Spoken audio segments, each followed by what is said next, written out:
Pope Leo celebrated the first Mass of his papacy this morning, and while his election is being celebrated by Catholics worldwide, he also faces some criticism from earlier in his ministry. I'm Craig Cohen. Today on Houston Matters, what survivors of clergy sexual abuse want to see and hear from the new Pope. We talk with the head of an organization representing them here in Houston. Houston Matters with Craig Cohen is a production of Houston Public Media with support from Baylor College of Medicine. Also this hour, space tourism like we see out of Texas is supposed to make spaceflight more accessible. But as long as it's the purview of celebrities and the super rich, does it just devalue true space exploration? We discuss. Plus, how area high school students are teaming up with the Apollo Chamber Players to explore democracy through music. We'll start with a news update from NPR and News 88.7. Stay with us.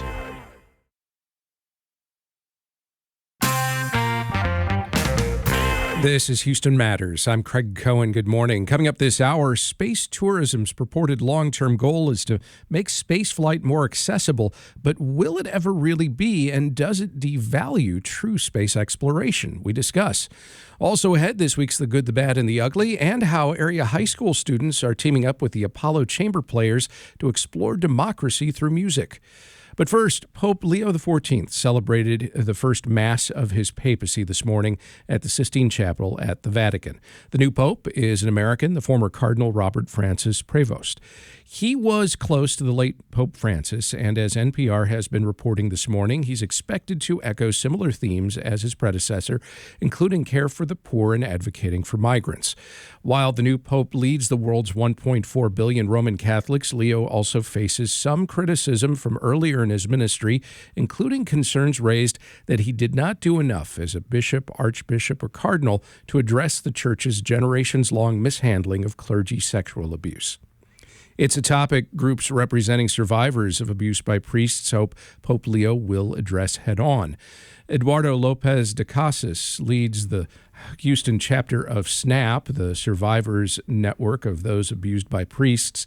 He is also board vice president of the national organization. Eduardo, good morning. Good morning. How are you? I'm all right. And yourself? Good. Very good. SNAP was among those survivor groups raising concerns about not just Pope Leo, but a number of cardinals who might have become the next pope, who, in your organization's view, could have done more to address and ideally reduce incidents of abuse in the Catholic Church across decades.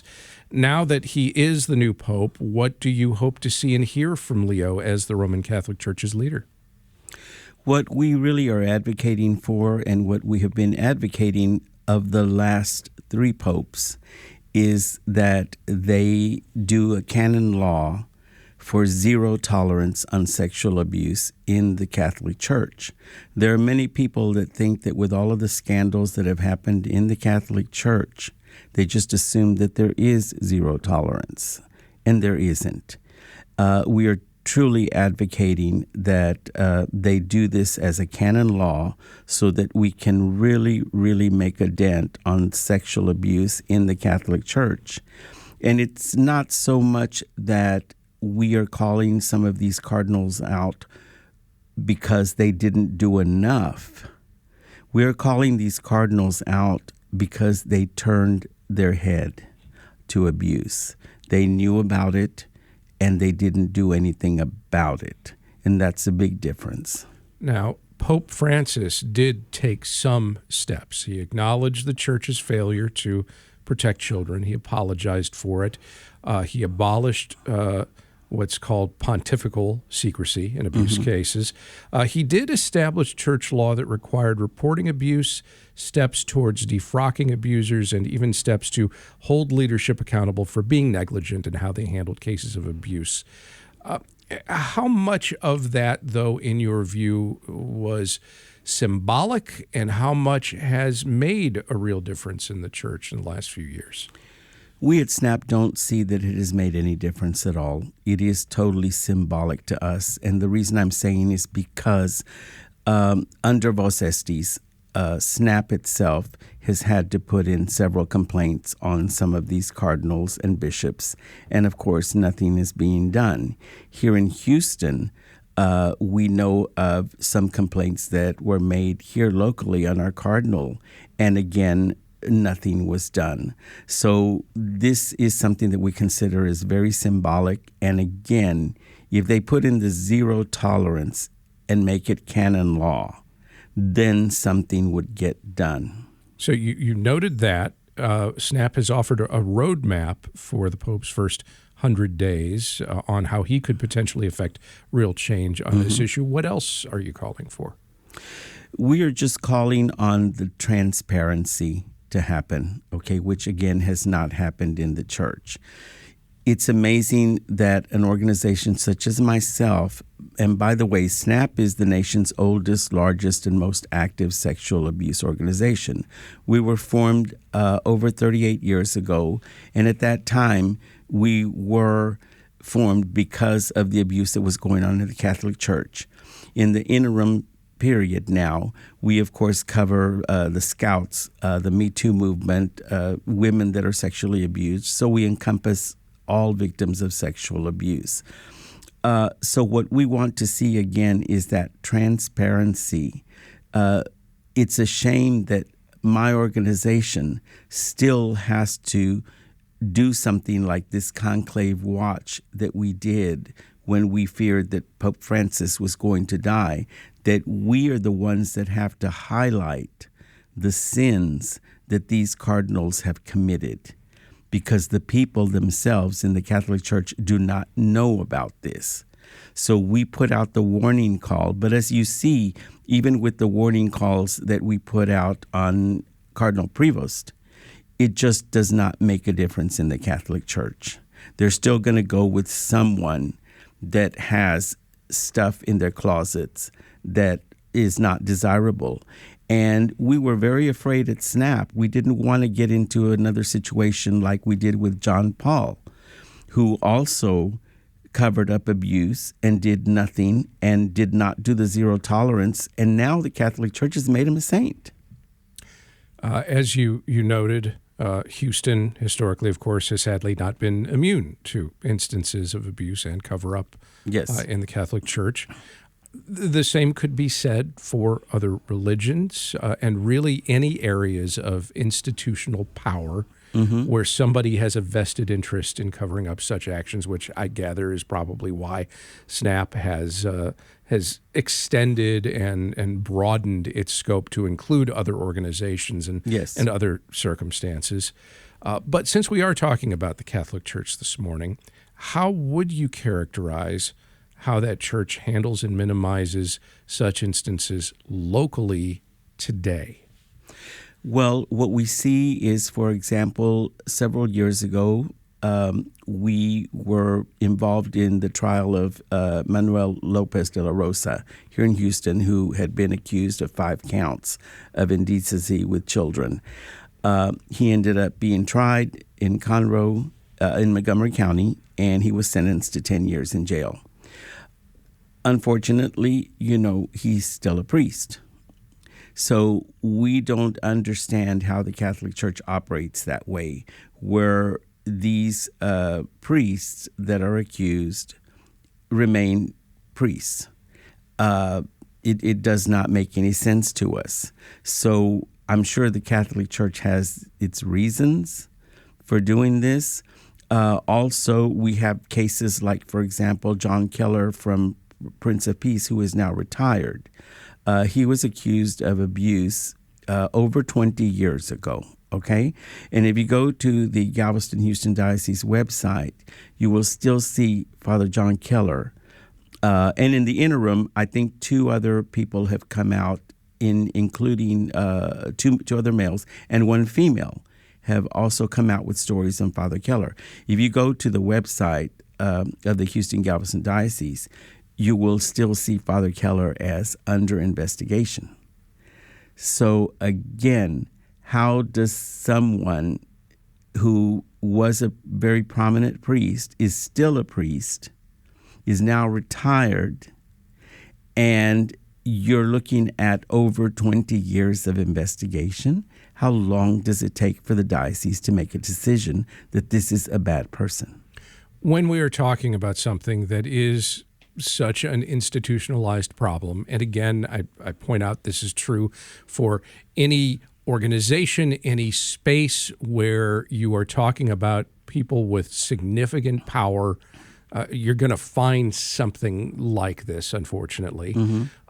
But how much of this ultimately then falls on this new pope to be the one to make that change, to decree it essentially, versus working within the institution to build up a better understanding from the top down, if you will? Yes. That everybody involved needs to recognize, okay, however we have operated in the past, that's not right going forward. Actually, it all starts and stops with whoever is Pope. And now it's with Pope Leo. And again, we're not saying there is not one person that is ever going to be able to stop the sexual abuse of children in the church or in the Scouts or anywhere. However, again, with canon law zero tolerance, number one, that means there's ultimate transparency. Number two, it means that the church has to take immediate action when someone is accused, credibly accused. And also, it has to be reported to the public, because that's the other problem that we see, that there are so many of these cases that go on and on and on and on for years. And the average churchgoer in the Catholic Church around, particularly locally, they have no idea. They're not told by their local priests that something is going on. And there's no ministry that covers that. And there are so many things that we are looking for. Personally, one thing that I have advocated for a long time here locally and nationally is the overnight retreats that go on in the Catholic Church, for young people in order to be able to make like their communions and things like that. I'm a lifelong Catholic. I was never required to go and spend the night with strangers, okay? And why is that still allowed? Or why is it allowed, period? Okay? And parents need to be warned. These are not safe environments for children. All it takes is 1 second to look away for 1 second and something can happen. If someone hearing this wants to get in touch with the Houston chapter of SNAP for any reason, what's the best way they can do that? The best way they can do that is we have 2 Facebook pages here locally. One is just Houston SNAP, and then we have SNAP en Español for Spanish speakers. And we also have a number, 832-641-6319, which goes directly to me as the SNAP leader here in Houston and the national vice president. And if there are any victims out there, we encourage them to please reach out, because they're not alone. Because as you can see from what has happened in the past 24 hours with Leo being the new pope, what is forgotten is the victims. I have gone so far when I'm having conversations. I'm doing very well. I deal with my trauma the way that all victims do.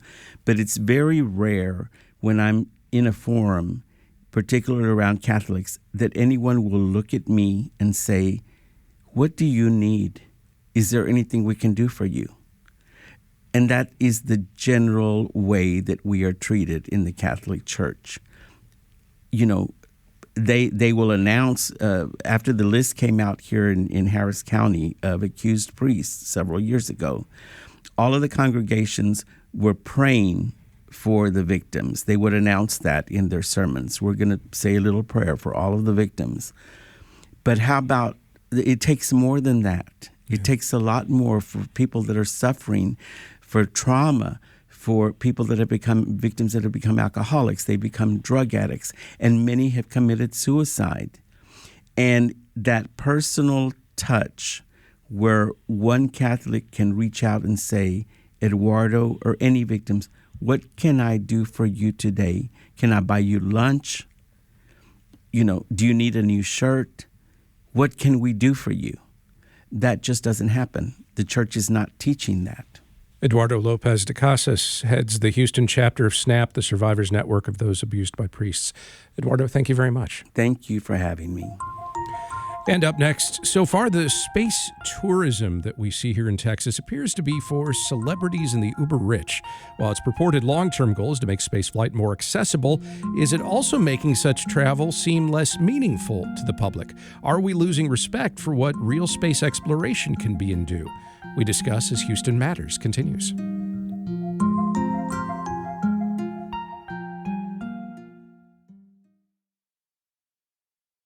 This is Houston Matters. I'm Craig Cohen. Hey, remember last month when Blue Origin tried to make a big deal out of an all-female and all-too-brief spaceflight, ostensibly to highlight women in STEM careers and the possibilities of civilian space travel? Well, it's not really how it was perceived. Instead, it was met with ridicule and may have been damaging to the careers of some of the participants, including singer Katy Perry, CBS morning host Gayle King, and Blue Origin owner Jeff Bezos' fiancée, Lauren Sanchez. So far, space tourism and these brief flights right back up and then right back down have really only been available to the uber rich and celebrity class. Maybe in time that will change, but are they having a negative effect on actual space exploration? Does introducing more civilians to space travel in one form devalue public respect in other forms? Let's talk about it now with Kelly Weinersmith, the co-author of the book City on Mars, Can We Settle Space? Should We Settle Space? And have we really thought this through? She also teaches at Rice University. Kelly, good morning. Good morning. Thanks for having me on the show. Do flights like these, brief trips with celebrities in tow, like Blue Origin does, do they help or hinder the future of spaceflight? You know, it really depends on who you're talking to. There's a pretty broad community that feels like even if the main criteria for getting to space is just having loads of money, you're still getting a different demographic of people up there than you got for the usual astronauts. And the idea is that when they're up there, they have this profound experience about how humanity all needs to work together and we live on this fragile planet that we need to take care of. And when they come back, they use their giant platforms to inspire others. So some people think it's a good thing, but others feel like it is a profound waste that's damaging to the environment to go up to space for a brief amount of time and come back down.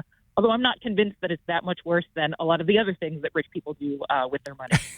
There is also this question, perhaps, of whether something like these quick flights up and down that require hours of training, perhaps, are just by virtue of being front and center these days, maybe devaluing trips to and from the International Space Station, elaborate experiments conducted in space, efforts to return to the moon and go to Mars. Does one devalue the other? I don't know. You know, there's a complicated relationship between how the general public feels about space and in particular about human spaceflight.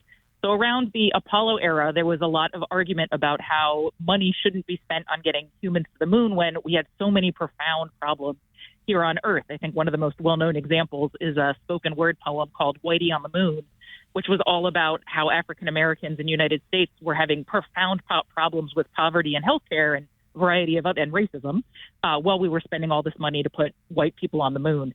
And so I think for a long time, people have had a complicated feeling regarding how expensive it is to send humans to space and what we really get back from it in return. What will it take to get us to a point where such flights really are accessible to someone who's not super rich or famous? Well, yeah, so that's one of the conundrums here. I think that for a lot of technologies like cell phones and laptops and computers in general, they first get sold to the super uber rich who can afford them when they're, out of the cost range for most of us.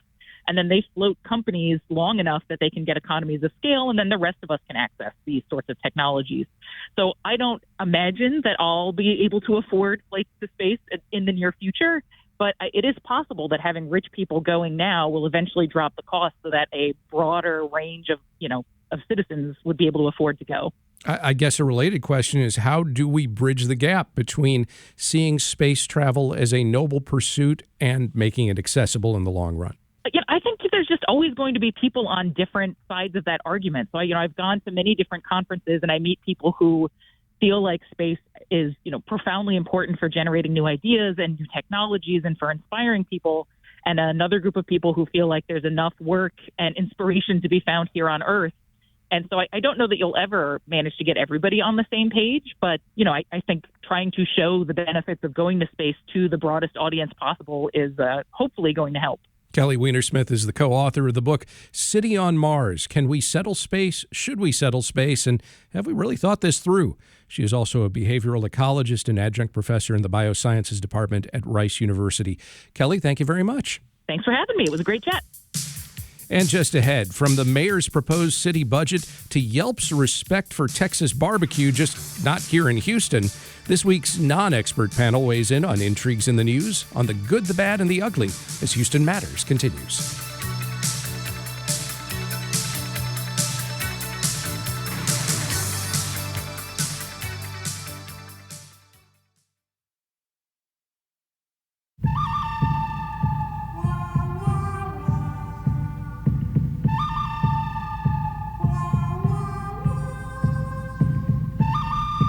A lot can happen in a week. Some of it good, some of it bad, some of it downright ugly. When faced with intriguing developments in the week's news, we turn to a rotating panel of non-experts to parse the good, the bad, and the ugly of it all.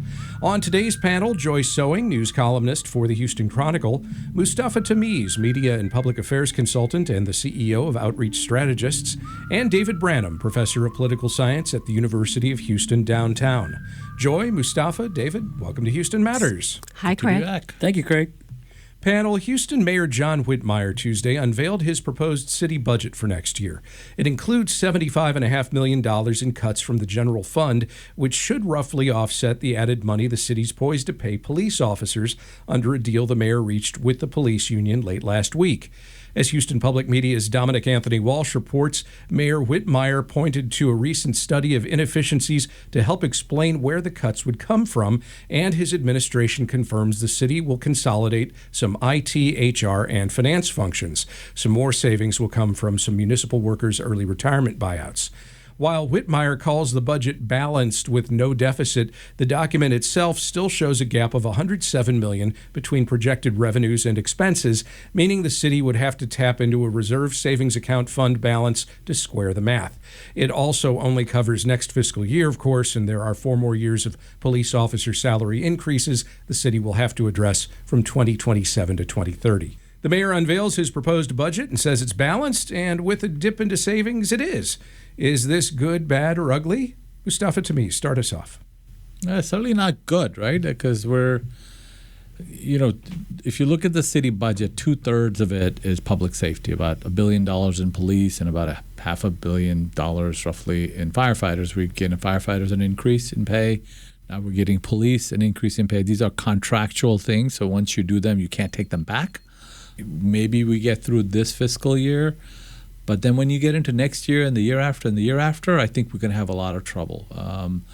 Sales tax revenues are likely to go down as the economy comes to a screeching halt in the third quarter of this year.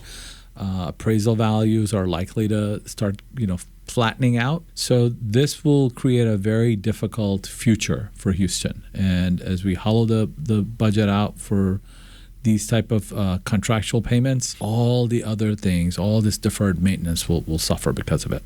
All right, good, bad, or ugly. David Branham. You mean the city's having problems with money? Wow. It's just a raging theme that continuously goes on. The city finances are a difficulty all the time. In all honesty, I don't know why anyone would want to be mayor of Houston except for the prestige of it, because the job is impossible. It's absolutely impossible. So Mayor Whitmire thinks that this is a good plan. I'm sure there'll be plenty of critics ready to pounce on any weaknesses there. Our city controller, from what I see, is ready to go on it. And so it's probably bad, like Mustafa said. The issue is, police officers and firefighters.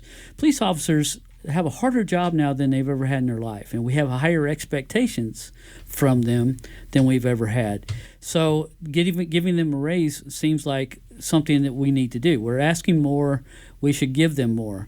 But that doesn't leave a lot for the rest of the city. I worked in water production for 19 years. I seen cut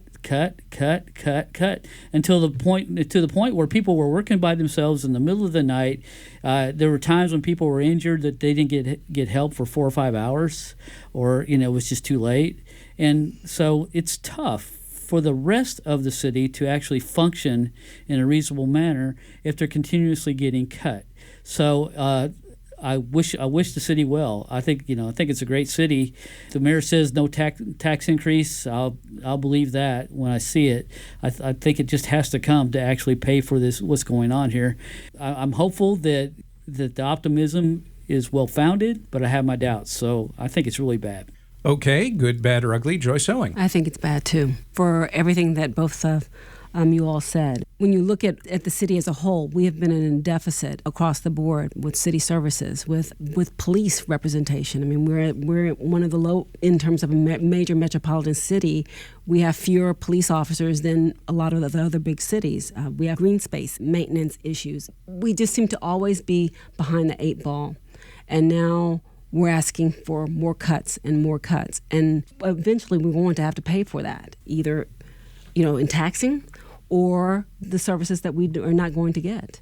We know we had issues with water. We have issues with trash pickup. I think it's just going to get worse. Panel, this week Yelp released its annual list of the top cities for barbecue lovers, and Texas is appropriately represented, as the site identified Austin and San Antonio as numbers 1 and 2. And something's missing. Aha! No Houston. Here's the thing. According to the site, this particular listicles ranking is based on a, quote, blended metric including consumer interest in barbecue, total business count, and average business rating. But also, quote, we limited this year's list to 2 cities per state to ensure geographic diversity. That knocked Houston off the list. Yelp ranks its top cities for barbecue lovers and decides 3 cities is too many for one state, even Texas. So sorry, Houston. Is this good, bad, or ugly? David. Ugly. I'm looking at this, and they have, 1, 2, 3, 4, 5, 6, 7 states, Texas and 6 others. The 6 others combined population are actually less, all put together, than the state of Texas. It's really close. They're each about 31 million. So why are they limiting Texas to 2 cities, and why are those 2 cities Austin and San Antonio? How do you leave Houston out? In my opinion, how do you leave Fort Worth out of this? I don't understand. And there's probably 6 cities in Texas that should be there instead of Greenville, South Carolina, or Tulsa, Oklahoma, or Memphis and Nashville. It's almost like, okay, we're going to find the best cheesesteak in the country, and we got Pittsburgh and Harrisburg on our list, so let's leave Philadelphia out, and now we'll find it. It just doesn't make any sense to me. So I absolutely agree that Texas is underrepresented, and it's just absolutely silly to put all these other cities in there just to have geographic diversity when you have a state that is the king of barbecue. So it's ugly. All right, good, bad, or ugly. Joy. I think it's ugly for one reason and one reason alone. San Antonio. Who goes to San Antonio? Who goes to San Antonio for barbecue? I have been to San Antonio many times. Barbecue was never on the list of things to go see, do, taste at all. So my issue right there is San Antonio. Well, yeah, I've been to San Antonio many times, and I've never thought about barbecue when I went. I mean, San Antonio is a great city. I love it, but no, not barbecue. I just assumed that they must have like some sort of pit at the Alamo or something. No? I'm sure there's a barbecue place somewhere along the River Walk, but I haven't seen it to a point where I'll say, oh, there's a barbecue place. There's so many other wonderful places. I don't understand. Good, bad, or ugly, Mustafa? There's good, there's bad, there's ugly, and then there's stupid. Yelp is stupid. Like, come on. Yelp is like the early 2000s, right? Like, who looks at Yelp anymore? Although they're selling a hell of a lot of advertising on that site. You look at a Google review. You look at things that are more relevant in today's time. So I think Yelp is completely off charts on this stuff, and not just because Houston wasn't included, but it's kind of like a lot of their stuff doesn't make sense to me anymore, because I don't know if it's advertising push, right, or is this a legitimate review? So I don't use it as much. And now that they are like coming up with these arbitrary rules around food. Like I can only have 2 from each state. Like if that's their standard, I'll look at something else. So it's just stupid. It's like going on Amazon and looking at the reviews and like, is this a real review or is this somebody paid for this? So. Yeah, Yelp is like Yahoo. Doesn't exist anymore. You're done. I'm done with you. I'm sorry. I got my email at Yahoo, so it's kind of exists. Are you going to defend Yahoo right here? Is that what you're going to do? You have Yahoo email? Really? I have Yahoo email. He's the last one. Oh, my God. That's okay. right. Well, at least I don't have AOL. Who has AOL? Y'all remember what AOL was, right? I don't. Yeah, sure. So Yeah. I don't have that, no. Oh, okay. You don't have mail then. So Panel, after 13 months, 4 rounds of surveys, and more than 850,000 votes, the National Hockey League team in Salt Lake City finally announced their nickname and new logo on Wednesday. I give you the Utah Mammoth. According to the NHL, the primary logo, called the Mountain Mammoth, includes the snow-capped Wasatch Mountains on the crown, the outline of the state of Utah in one of the peaks, and tusks curving up to form a U. The rallying cry is "Tusks Up." I, for one, worry that 17,000 rabid hockey fans screaming "Tusks Up" will create a mountain of projectile spittle. But hey, the Utah Mammoth it is. Is this good, bad, or ugly? Joy. Well, for a hockey team, that sounds like it's a wonderful thing, I guess. I looked on social media, and they were saying that social media loves the Mammoth. So who am I to say that it's not a good thing? I think anytime you get that kind of buzz, especially for a hockey team, and you know that hockey, people were waiting for the fight. So this just kind of adds to the fire. All right. Good, bad, or ugly, Mustafa? I don't know. It just seems very prehistoric to me. Let the puns begin. Yeah. This is it's like going back in time. Look, I looked at the logo, and I know that we're on radio, so a lot of people can't look at the logo.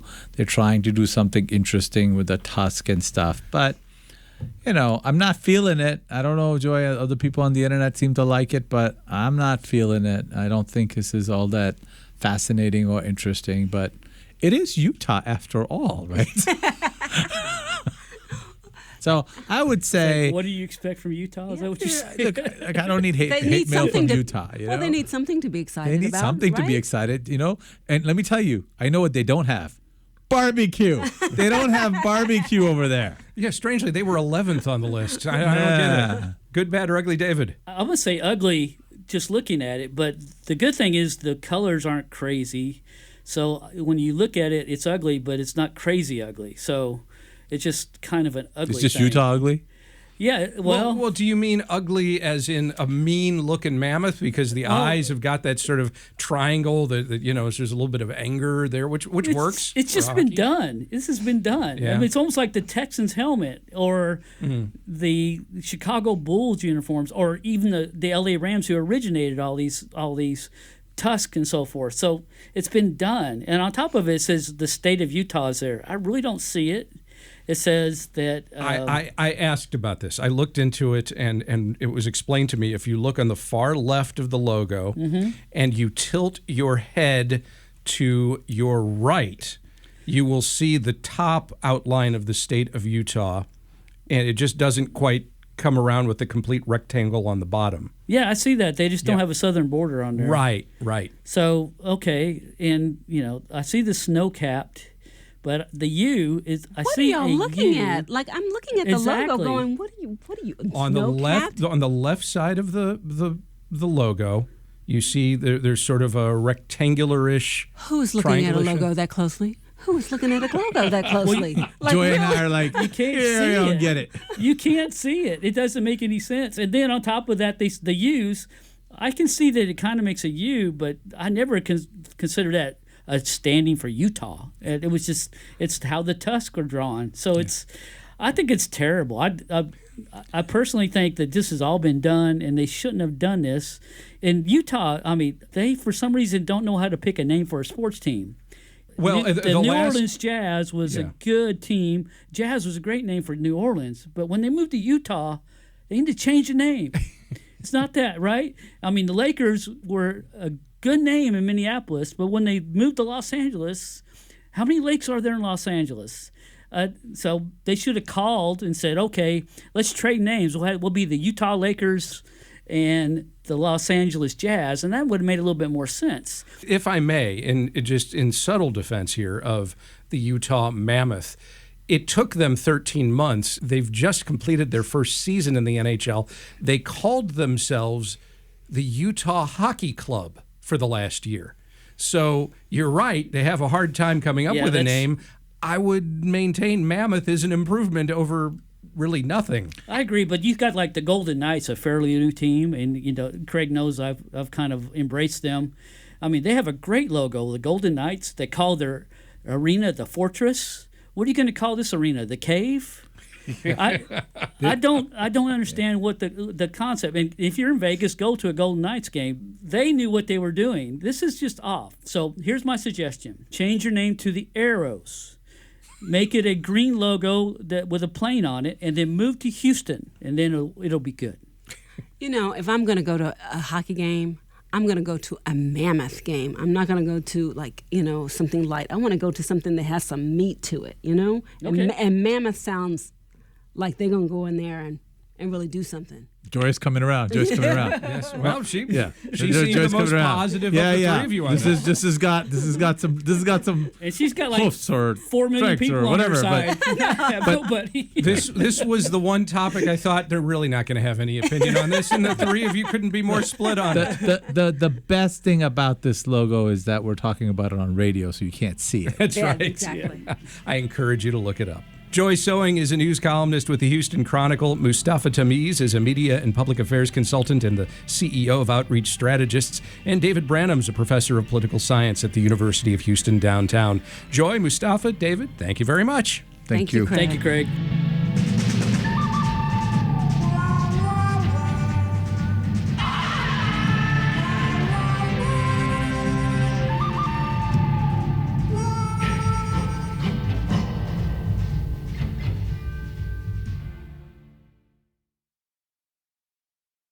This weekend and next, the Apollo Chamber Players present their final performances of their season in a program simply called Freedom.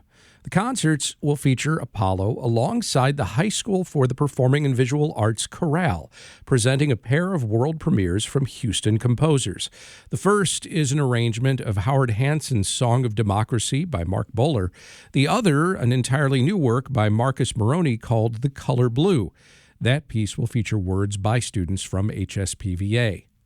To learn more about the concert, the new music, and collaborating with high school students, Houston Matters producer Joshua Zinn speaks now with Apollo Chamber Players Artistic Director Matthew Dietrich, composers Mark Bowler and Marcus Moroney, and HSPVA history teacher Jennifer Lankow.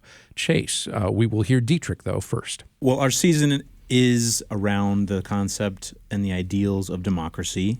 It's titled We the People, fashioning a program around kind of these scaffolding of these major kind of ideals of democracy, starting with liberty. We move to opportunity and then diversity, using those as gearing up for the season finale, which is titled Freedom. I think the kind of the scaffolding of the season two, the two bookends, liberty and freedom, they go hand in hand, and they mean so much in what this country stands for or what it should stand for. So approaching HSPVA, this wonderful Houston Public Arts high school, I thought it would be great to have an intergenerational conversation about what democracy means, what freedom means to these students. I am now solidly in my middle-age years. Apollo will be entering its 18th season. It gives us this perspective of looking at the different generations, the older, the younger, and how that kind of intermixes with the messiness of democracy, but kind of giving them a voice in the cacophony of what is going on right now was very important in this final concert.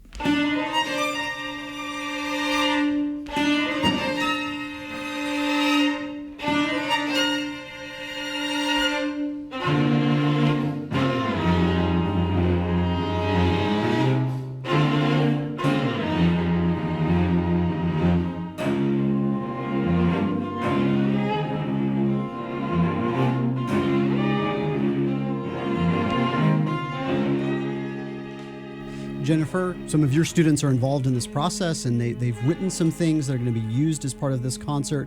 What was that process like, and how did they get involved in this? When I was approached by Matt and Apollo Chamber Players, I generally just wanted to know what they wanted and then offered it to my students. So this was just an open call on my part. I didn't select students. I wanted students that were interested in this and had something to say. And I think one of the things that was really fascinating was how diverse the representation of my students ended up being, just by virtue of those students who had something to say. Many of them are either first or second generation students, American citizens, and it's also really fascinating for me as an advanced placement United States history teacher. I have taught these students this year U.S. history. We start in 1491, the year before the Europeans come, and they have layered that knowledge that they have learned throughout the year into their pieces. And it was just really fascinating and very rewarding to read the pieces, to see them add those little clips in. I read things about Vietnam and George Washington's farewell address in their understanding of what democracy means to them as 17-year-old students who are looking at the right to vote very soon. So Marcus, you took these texts from these students and have sort of integrated them into this new piece that you've written. What was your initial impression as you kind of given all of these writings? What were you thinking as you were going through these students' thoughts? The responses were really powerful, multifaceted and diverse, and they really represented a lot of intense feelings. They came after the 2024 election, most of them. So I think a lot of them were fueled by responses to that, and that informed or at least amplified a lot of the emotion that was contained within the texts. One of the biggest challenges was kind of picking what to use and what, unfortunately, I wish I could have used everything, but the piece would have been 2 hours long. So really whittling down and getting sort of the essence of the texts and still thinking about how I can make the piece musically effective and sort of not really tell a story, but have a dynamic arch that would be compelling to the listener.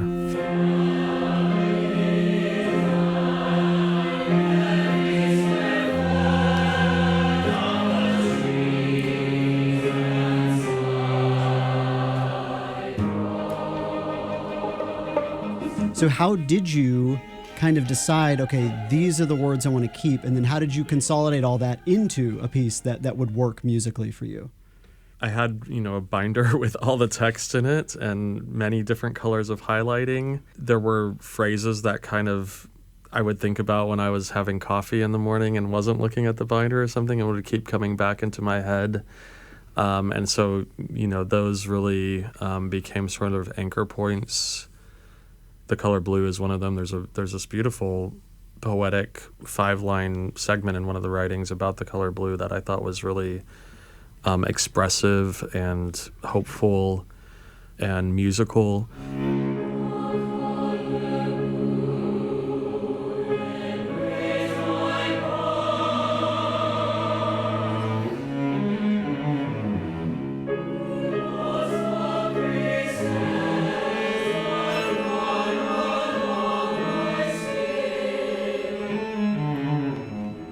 There's one sentence from another that I use a couple of times. So those sort of put anchors for the structure of the piece in terms of the text. I wanted the piece to end in a hopeful manner, despite the fact that, a lot of the texts were very charged and upset. They were clearly upset with what was going on, and I think it was those kind of touchstones that I was able to craft the text around that really helped a lot. This is Houston Matters. I'm Joshua Zinn, talking with Matt Dietrich of the Apollo Chamber Players, Jennifer Chase, a history teacher at the High School for the Performing and Visual Arts, and composers Mark Bowler and Marcus Moroney.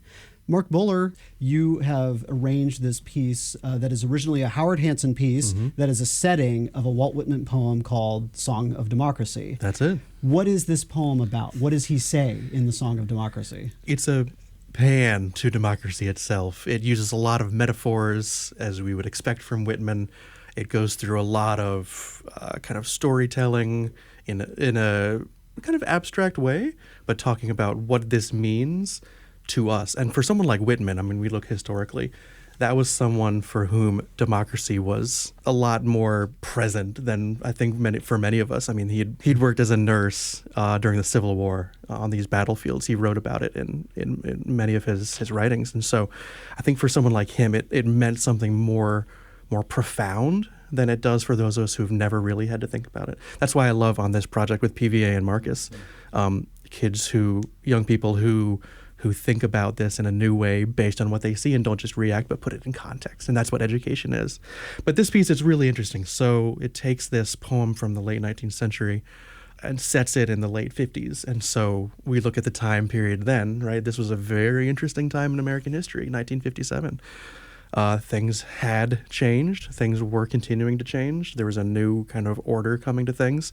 And democracy, again, meant something new to people in a time of post-World War II and McCarthyism. Someone like Hansen, I'm sure, was looking at the world saying, what does this mean now? So for him to turn to Whitman and explore this musically in this really big, dramatic way is really interesting. And I'm really happy for such a rare piece that Apollo is bringing it back in a way that more people can hear now.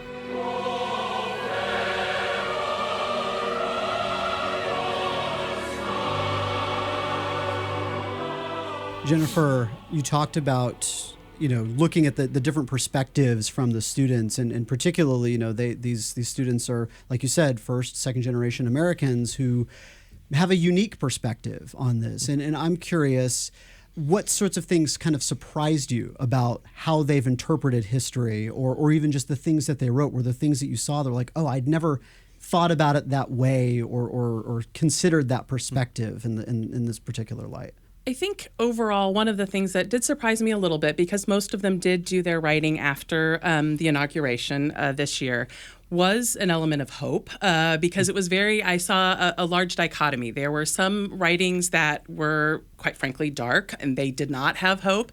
But there were more of the writings that seemed to have a level of hope with enough context behind them that leads me to believe it's not as innocent as we sometimes think children are. Children are like, we raise them to be hopeful. We protect them to be hopeful. But they had context from history to see that there is something to be hopeful for. And of course, as a public school history teacher, I have to be really careful about walking a line.